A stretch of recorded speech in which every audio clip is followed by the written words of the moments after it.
Entonces empezamos, el seminario de hoy va a hablar Alejandro Varela de la UNCS y del IAM, y el título de la charla, o lo que va a hablar es en la esfera de Riemann en BDH, y acerca de, es un trabajo en colaboración con Esteban Andruchov, Gustavo Corach y Lázaro Rej. Gracias. Bueno, antes que nada, un honor compartir un trabajo con próceres. Eh, Voy a hablar un poquito de notación primero. H va a ser Hilbert y A va a ser BDH con H general variando en infinitas dimensiones o infinitas dimensiones, depende de los ejemplos. El trabajo original es sobre sectores de álgebras generales, pero bueno, uno puede embeber las sectores de álgebra en BDH y, y hacer cosas igual en BDH. Voy a suponer que BDH directamente para que sea más ameno, digamos, se pueda entender un poco más. M2 de A van a ser matrices de 2 por 2 con entradas en el álgebra estrechas, o sea, con entradas en operadores de BDH. Y los unitarios de 2 por 2 que van a ser el grupo que va a actuar, es un 2 con entradas en álgebra, o sea, en BDH, pero son unitarios, como matrices de 2 por 2, ¿no? Él por su adjunta tiene que darle 21. Y bueno, lo que lleve moñito, que aparezca por ahí como moñito, ser matriz.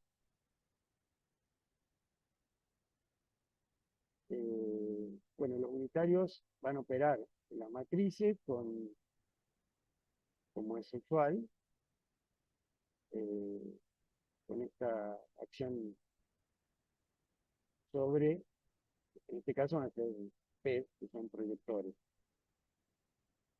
y un unitario. La esfera de Riemann del álgebra es una órbita de esta acción. O sea, es tomar el proyector P sub 0, que es el 1, 0, 0, 0, y uno le calcula toda la órbita. Esa es la esfera de Riemann. Ahora voy a dar un ejemplo de dimensión finita que, bueno, que justifican por qué el nombre, ¿no? La esfera unitaria, que cumple un rol acá, ¿no?, muy importante, pero yo lo voy a mencionar al pasar, son un unitario por L1. L1 es el 1, 0, es un vector, estos son vectores, o sea, la identidad y el 0 serían, y, y lo que da es la primera columna de un unitario. O sea, esto da la primera columna de un unitario, y con eso uno se puede armar eh, esta R, armando, por ejemplo, por su adjunto, uno arma una especie de... Eh, y la figuración de Hopf, bueno, es importante también el artículo en general, acá va a ser un poco no tan mencionada, pero es alguien que manda un X, los X son eh, estos de acá, pero cuando uno hace X por X estrella, consigue una matriz y consigue un proyector de estos de de la esfera de Riemann, que tiene esta estructura diferencial de figura óptica.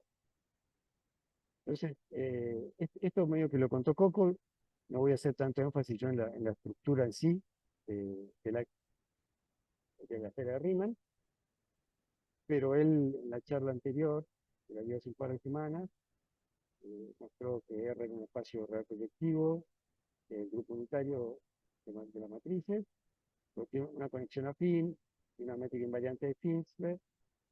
Se define, eso sí, usando la norma de operadores en, en los espacios tangentes. Y eso permite que uno pueda hablar de la métrica de Finsberg, que hace de esta esfera de Riemann un espacio con GDS y Castruban. Sí. Coco también habló bastante de dos cartas, yo voy a mencionar solo una de ellas. eh, la otra es, digamos, uno siempre tiene una variedad, el plano tangente, la función exponencial, y bueno, la inversa, la otra, de la que Coco habló un poco, yo esta la voy a pasar por arriba, la inversa de la función exponencial también da otra carta. También estudiamos las relaciones entre estas dos cartas, y acá no va a crecer. Entonces, para hablar de ejemplos, sí,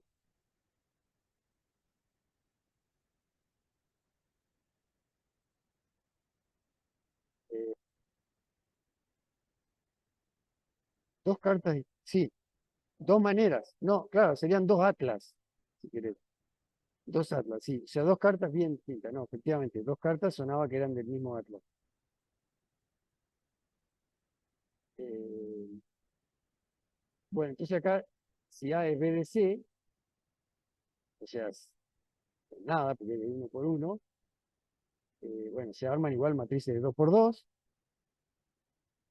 porque, porque uno arma las matrices y después son los proyectores de esas matrices de 2 por 2 con entradas en el álgebra, con las que uno arma la esfera de Riemann. Eh, si uno hace esta estructura, uno recupera la recta proyectiva compleja, PDC. Eso me morfa S2, o sea, la clásica, y, y K, la que aparecía ya como una esfera, es la esfera unitaria en C2, eso me morfa S3. Y, y bueno, no aparece acá, pero la, la figuración de Hopf es la figuración de Hopf. O sea que, reducido al caso más sencillo, es el caso clásico. Y A es igual a B de C a la N, o sea, matrices de N por N, especialmente. Bueno, entonces esto se mete en matrices de 2N por 2N,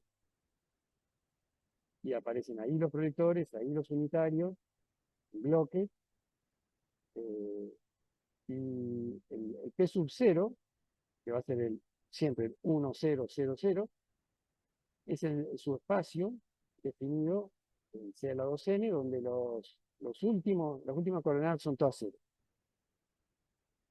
Eh, y entonces uno puede identificar la órbita R, o sea, identificar la esfera de Riemann acá, como todos los subespacios de dimensión n dentro de C a la 2N, que tiene una estructura algebraica particular. Lo que se llama la Grassmanniana, o sea, la variedad clásica de Grassmann, Grass N2NC. Eh, bueno, estas cosas están bastante estudiadas y lo que voy a introducir ahora es primero un atlas, pero después lo que pasa en BDH, que cambia bastante. Entonces, la carta que le vamos a llamar carta principal es una que está como centrada en el P0. El P0 era el 1000, el proyector ese, que, bueno, tiene varias descripciones, que después voy a dar más equivalencias, pero, por ejemplo, una es, acá donde aparezca la norma solita, es la norma espectral, o sea, la norma operadora. El B0 son los proyectores, tipo de R, de una carta, ¿no? Un dominio en R, eh, de manera que están a distancia del 1000 en norma menor que 1, que equivale a otras expresiones en función de bueno, por ahí después se va a entender un poquito más. Pero esto debería entender. O sea, yo estoy en el 1000, tomo la bola de radio estrictamente menor que 1, ese es el dominio de la carta. Y después la aplicación agarra a alguien de estos y lo manda al álgebra, que sería BDH, por ejemplo, o las matrices, 2 por 2, de N por N, y manda P sub X es este proyector que se arma con un vectorcito de operadores, X1, X2, con X1 inversible, y manda P sub X a X2 por X1 a la menos 1, que es copiar el caso clásico de la recta proyectiva, esa unidimensional, pero con operadores. Entonces este X1 es la entrada esta, tiene que ser inversible. Y eso es equivalente a su vez, esto es bastante notable, que esto es lo mismo que el P esté a norma menor que 1, estos están en 2×2, norma menor que 1, el P0. Después uno puede armar las otras cartas. ¿No? Por ahí no vale la pena detenerse acá, pero uno mueve el P0 con unitario, eh, de esta manera, y, y entonces mueve y consigue mover toda esta estructura a cualquier lugar de la esfera de Riemann. Introduje esto, que bueno, medio uno tiene que estar atento a las cuentas, pero porque entonces lo que pasa es que cuando uno interseca cartas, el cambio de cartas depende de los unitarios. Fíjense que eh, si uno tiene un X, que es un vectorcito con el que uno hace él y su estrella, arman una matriz, ¿no? Que es un proyector. Si yo tengo dos, y uno tiene la carta centrada en uno, centrada en el otro, el cambio de una carta a la otra, ¿no? Pasando por la esfera, eh, queda esta fórmula que depende de la matriz con la que uno arma estos dos unitarios, con la que uno arma X e Y, y esto es una transformación de medios. O sea, no da cualquier cosa, da justo una transformación de medios.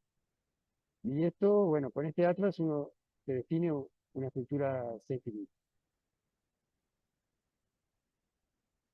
Bien.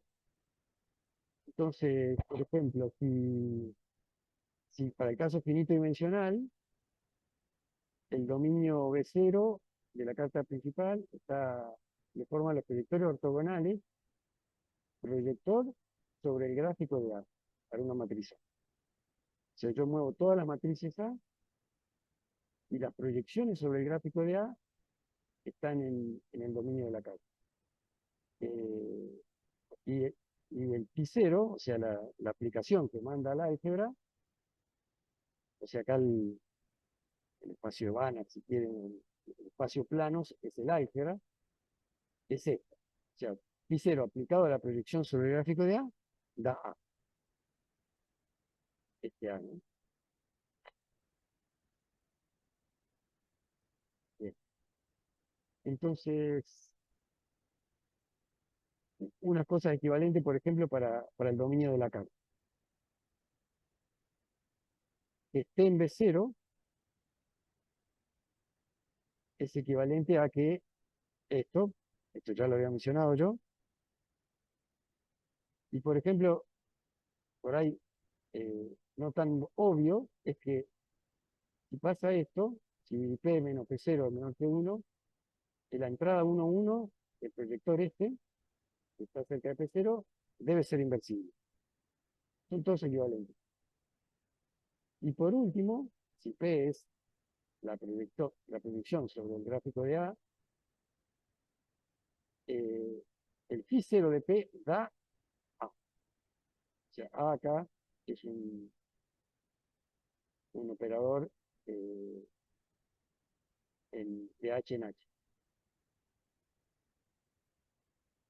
O sea, todas estas cosas son equivalentes a estar en la causa. Bien. Y entonces empecemos en dimensión finita, infinita. Digo. Si uno tiene operadores T, ahora son densamente definidos, cerrados, de gráfico cerrado, quiere decir cerrado, van a ser los no acotados, Bueno, claro, las proyecciones sobre el gráfico de T son operadores buenos, están en otro espacio, están en el espacio más grande. Son operadores buenos porque el gráfico es cerrado, así que en el gráfico de siempre, estos tipos están en R. O sea, claro, porque los T tienen gráfico cerrado. Y curiosamente hay una fórmula, que es esta, que se puede armar a partir del operador T, que es no acotado, donde si uno hace estas cuentas, le queda que estas cosas son acotadas. O sea, las entradas son acotadas, entonces uno puede trabajar con entradas acotadas.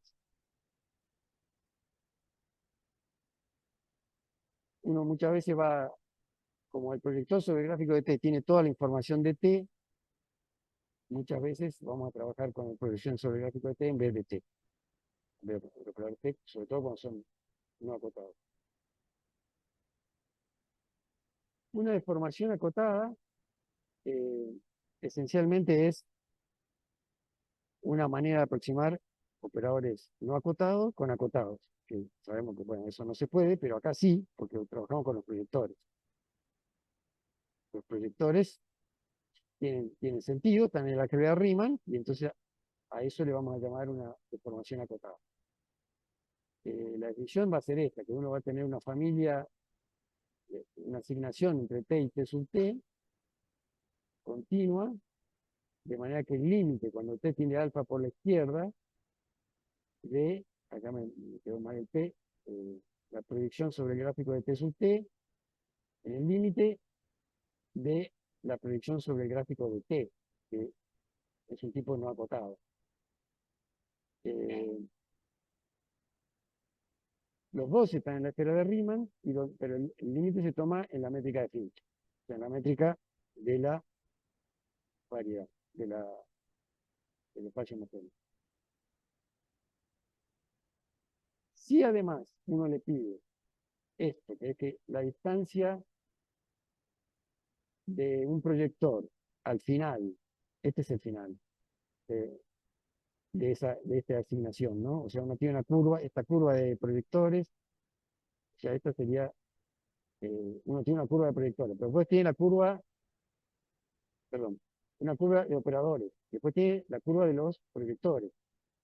Y en la curva de los proyectores pasa que la distancia y la longitud coinciden en cualquier trocito. Entonces, Coco le llamó a esto una deformación acotada óptima. Eh, sí, ¿cómo?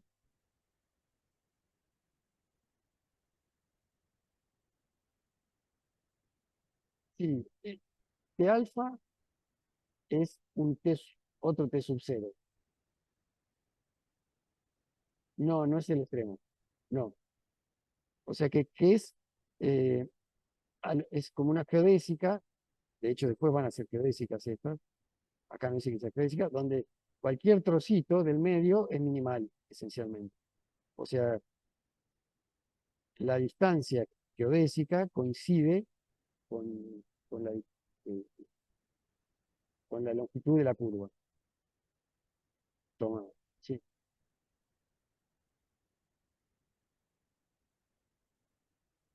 sí, son todos gráficos. Sí, sí. La única manera que eso sea continuo, que en el límite de eso,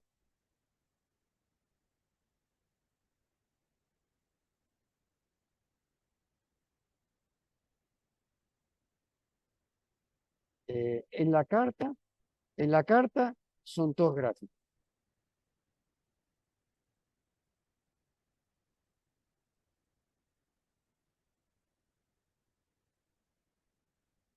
¿Cómo? No entendí.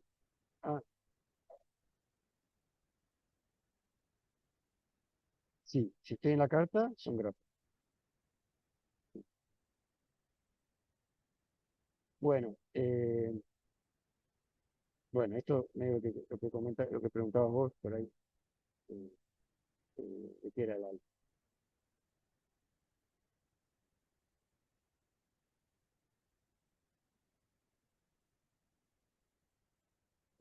Bien. Entonces ahora vamos a hablar de un ejemplo más concreto que es el operador de diferenciación. O sea, el operador este que sabemos que es no acotado. Vamos a elegir un entorno donde sea autoadjunto, un dominio donde sea autoadjunto. Vamos a desarrollar un poquito el ejemplo de esto. O sea, este dominio D va a ser un subconjunto de L2. En principio es un operador no acotado de L201 en L201. Este es el dominio. O sea, para que sea autoadjunto, le vamos a pedir que sea F, las F no sean cualquiera, pero este es un dominio denso y, y tiene gráfico cerrado y es autoadjunto. O sea, el operador es no acotado, autoadjunto, densamente definido en L201, cerrado y bueno, no acotado. Entonces, acá vienen cosas más generales hechas en artículos anteriores, sobre todo por Esteban, eh, donde uno tiene, mira, cosas que él contó acá. Si uno calcula la dimensión de rango núcleo, uno agarra dos proyectores, no proyectores sobre gráfico, dos proyectores, este y este. O sea, la proyección sobre el gráfico del cero. El gráfico del cero es el Hilbert por el cero, por el número cero, digamos, por el vector cero. Ese es el gráfico. Entonces yo estoy proyectando sobre ellos. Ese es uno muy particular. Es nuestro 1000. ¿Sí? Entonces, este sería el P sub 0. Y después está el gráfico de este operador, el operador de derivación, diferenciación. Entonces, para comparar la existencia geodésica entre dos proyectores cualquiera, la dimensión esta de la intersección de rango con núcleo y núcleo con rango deben coincidir. O sea, hay geodésica entre esos dos si solo si coincide esa dimensión. Si es cero además, es única, la geodésica que lo sube. Entonces, eh, bueno, esto es lo que vamos a hacer. O sea, vamos a ver qué pasa con esa única geodésica. ¿Sí? O sea, esto en este contexto sucede porque, claro, el gráfico del cero es muy particular. Y digamos, esto es una cosa, si uno quiere agarrar un no clásico, agarra este y este fue el experimento que usamos. Y sobre todo que sea autoadjunto, para que algunas cuentas son más sencillas. Entonces,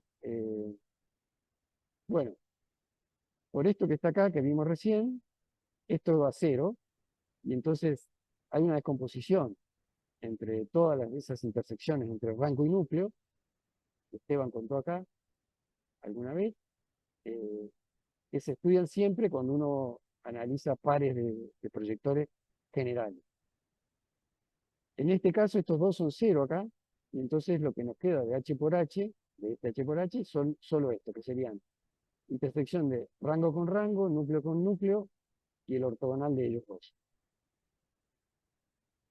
O sea, eso es todo.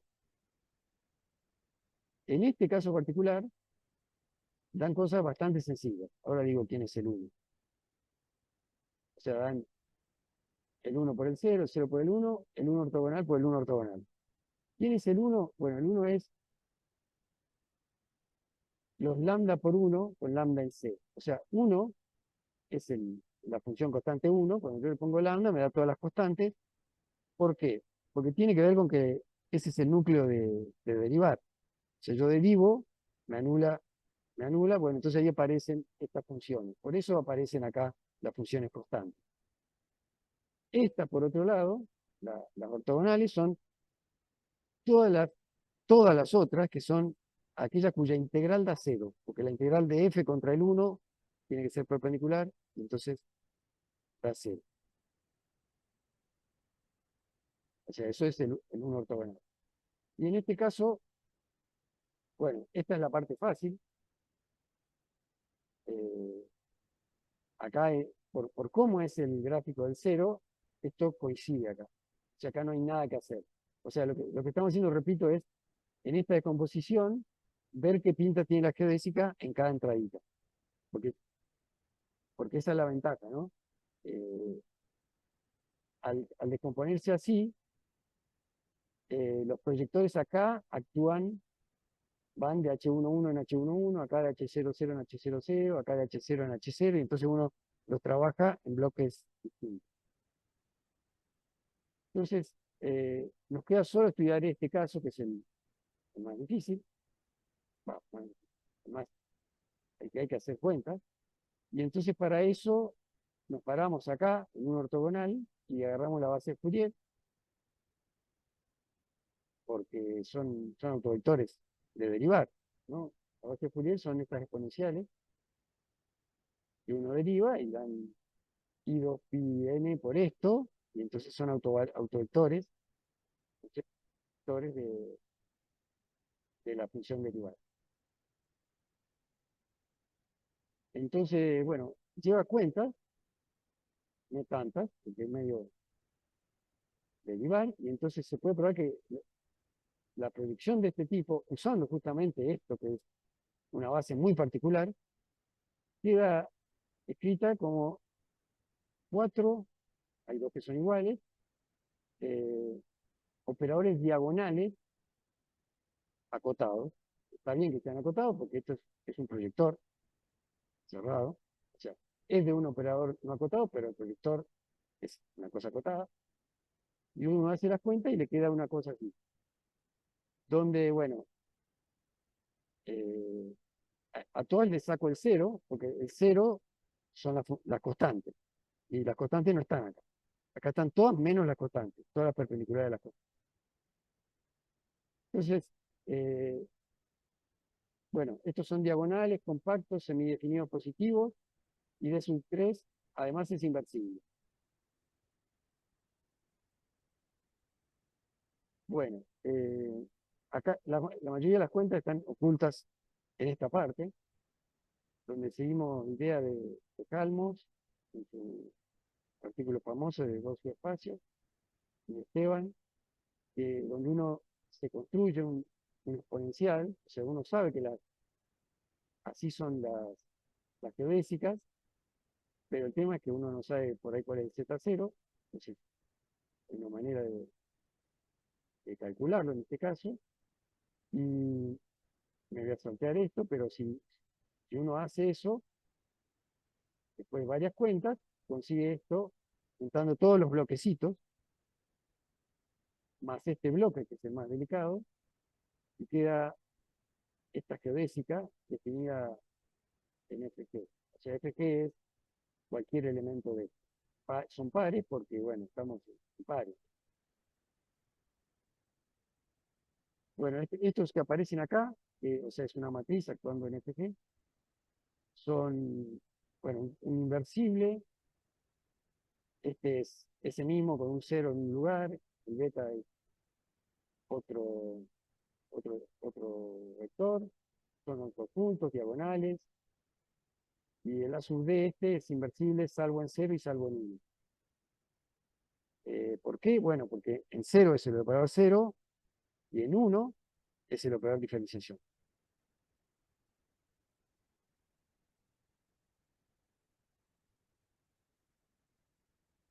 O sea, esta es la parte que más importa. O sea, gamma de t se puede escribir como el proyector sobre el gráfico de este operador. Eh, para t entre 0 y 1, ¿no? Porque este es inversible en ese rango. Y bueno, ahora más adelante muestro la fórmula, porque acá no hay ninguna fórmula, pero tenemos fórmula concreta de quién es este tipo. Este es el teorema que sintetizaría lo que vimos más arriba para el ejemplo de este mismo ejemplo. Entonces, si uno está en ese contexto y quiere unir la gama de 0 con la proyección sobre el gráfico de 0 con gamma de 1, que es la proyección sobre el gráfico de diferenciación, operador de diferenciación, uno se puede probar que entre 0 y 1, la proyección sobre el gráfico del operador gráfico de T sub T este operador que se va moviendo, tiene esta pinta muy particular. Eh, Está todo en la base de Fourier, ¿no? Que son, fíjense que es una diagonal y acá hay un T, que es el único lugar donde aparece el T este, y que T se mueve entre 0 y 1, o sea que cuando T vale 0, esto vale todo 0, lo cual está bien, porque es el operador 0. Cuando T vale 1, esto se cancela y da el operador diagonal de, con, con dos bienes, ¿eh? No, da dos bienes, ¿no? Es la diagonal en la base de Fourier, del operador de diferenciación. Porque vos derivás en la base de Fourier y te baja el.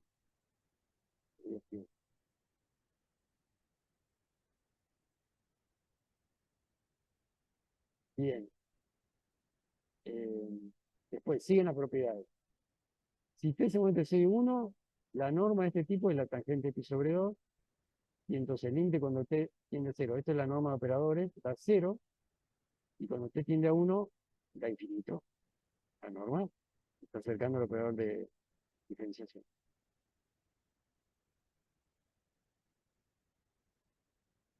Todas estas proyecciones están en la carta esta. O sea, todas estas están en la carta. Este tipo no está en la carta. O sea, el proyector no está en la carta.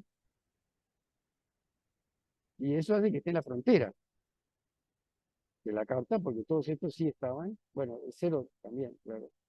El 0 está en la carta, este está en la carta.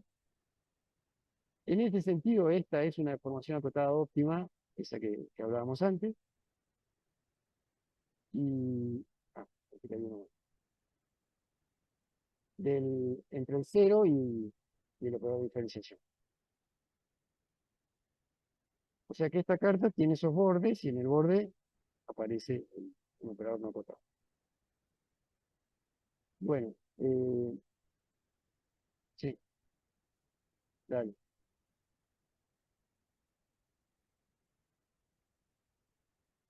Sí. Y si seguís, Esteban probó que hay mucho afuera de la carta. O sea, Coco tenía la esperanza de que la carta sea densa o algo así. Ah, pensé que iba a decir una bolsa de gato. Pensé que iba a decir una bolsa de gato. Eh, sí, sí, no, los acotados, o sea, después hay teoremas más generales. Sí. Eh,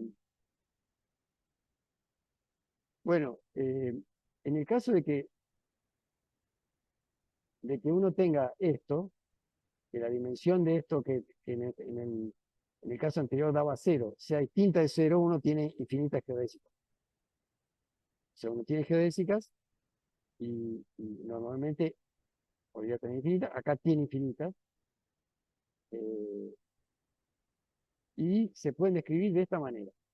No es tan importante saber la fórmula, pero lo importante es que hay un U, este U, que es el que se mueve, que puede ser cualquier cosa, cualquier isomorfismo entre estos dos tipos que tienen la misma dimensión. Y eso aparece acá, además de la fórmula de seno, coseno. O sea que hay muchas. O sea, hay muchas geodésicas y son distintas. Entonces, eh, ¿para qué nos sirve eso? Bueno, eh, bueno, acá dice cuál es el tangente. Y acá dice, bueno, dice, este tipo no se mueve, ¿no? O sea, el gamma cero, el delta cero, es la única geodésica acá, o sea que esto no se mueve. Porque a esto lo vamos a derivar después. Y va a depender solo de luz. Bueno, tiene longitud mínima, todas. Bueno, entonces vamos a hablar de otra noción geométrica, que es el conjugado de cero a lo largo de lambda, si, si uno tiene un campo de Jacobi, que es, uno tiene, por ejemplo, estas infinitas geodésicas que van entre dos puntos fijos, eh, y agarra los campos vectoriales así transversales y deriva. Y, y bueno, eso es un campo de Jacobi, y la dimensión de ese espacio es, el- bueno, se anula en el cero, se anula en el comienzo, se anula en el final, pero en el medio puede dar otra cosa, y el parámetro de cero, este se llama conjugado si ese índice es mayor que cero. O sea, perdón, el índice es la dimensión. Entonces, nosotros buscábamos ejemplos de estos, y en este contexto, y los hay, eh, está relacionado con operadores de Fredholm, pero en realidad no con la proyección sobre el gráfico del operador de Fredholm, sino lo que Cato le llama la inversa del gráfico, que es dar vuelta, en vez de poner x f de x, poner f de x. Y en este contexto eh, hay un campo de Jacobi, hay el índice es mayor que cero, es exactamente n cuadrado en este caso, y bueno, todas esas geodésicas que unen, que van desde el 0 hasta el 1, eh, arman ese mapeo así de geodésica que salen de un punto y llegan al otro, y conectan la proyección sobre el gráfico de 0, en lambda igual 0, y el inverso del gráfico del operador de Fredholm de índice n. ¿Sí? Así que en este contexto, ese es un ejemplo de esto raro, o sea, no hay,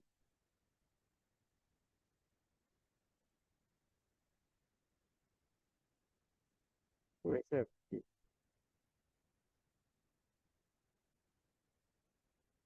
Bueno, eso es algunas cosas generales. Generales quiere decir, bueno, por ahí esto vale no solo para el ejemplo que vimos, sino para los ejemplos que vimos, sino para otros. Por ejemplo, acá yo agarro dos, hasta ahora siempre las geodésicas arrancaban del gráfico del operador nulo, ¿no? Que tiene sus particularidades. Esto vale para geodésicas entre acotados. O sea, es un resultado que dice uno agarra dos operadores acotados, de manera que esto sea igual. Bueno, eso es lo mismo que exista una geodésica minimal que los une al gráfico de T y al gráfico de S.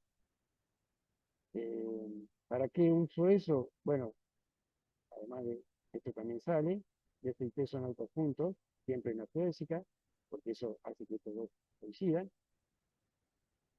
Pero bueno, entonces eso prueba que si yo en particular pongo el operador cero, esto se muere y esto vale siempre.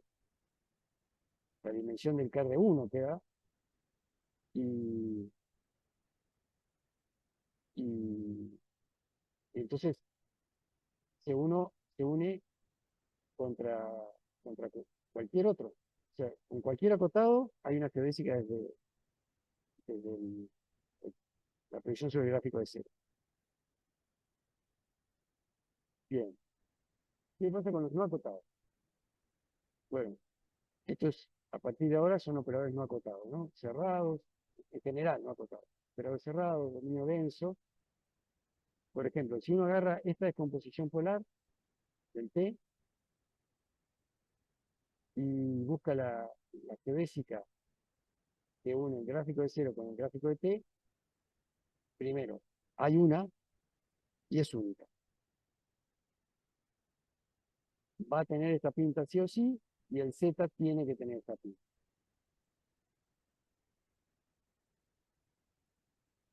O sea, de vuelta, si yo arranco, eh, del cero a este tipo hay una geodésica y es mínima. ¿Qué era lo que vos me preguntabas? ¿Eh? Sí. eh, no, autopunto no, eso es módulo de T. Módulo de T. Sí, T cualquiera. Sí. Eh, o sea que es lo que vos preguntabas, ¿no? Si estaban en la frontera, están todos en la frontera. Todos estos, ¿no? Dominio denso, operador cerrado, pero son los que estamos usando porque bueno, para que el proyector sea un proyector. Eh, si T es acotado, ¿no? Uno podría hacer esto mismo con T acotado. La norma de este Z, que es el vector tangente,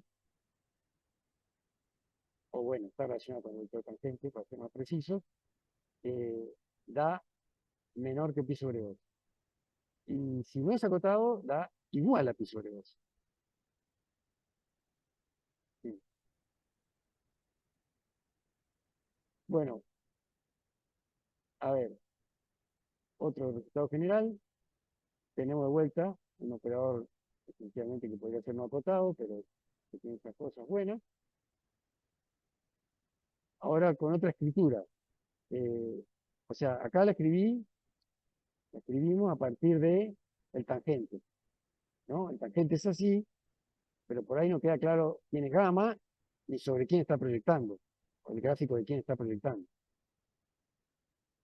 Entonces, acá uno puede decir gamma de t, si el gamma punto, o sea, si el vector tangente tiene esta estructura, que todas tienen esta estructura, pero aparece una ahí, que sería un operador, son las proyecciones ortogonales sobre el gráfico de este tipo, de este A, que es bastante particular, ¿no? El B y el módulo de TA vienen de la decomposición polar de, bueno, de la estrella. O sea, del tipo que aparece acá. Uno se arma el operador del gráfico a partir de la decomposición polar de este A. Y el teorema sale un poco de lo anterior, haciendo más cuenta.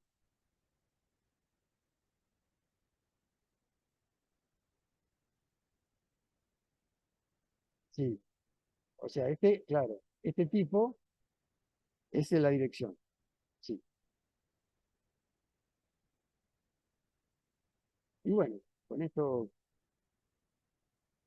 ¿qué podemos decir? Esto termina, pero digamos, la parte de los resultados generales, que si uno arma con este teorema anterior esta deformación, que agarra T y va a T sub T, ¿no? Con la proyección sobre el gráfico de este tipo, esta es una deformación acotada óptima, o sea que todos, todos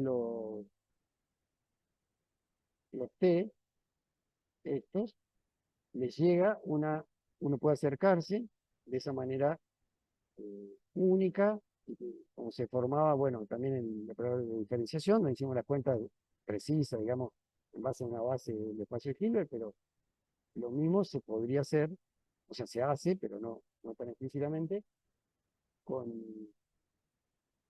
con cualquier operador de esto. O sea, que valía esto de la longitud y la distancia. Bien, acá queda.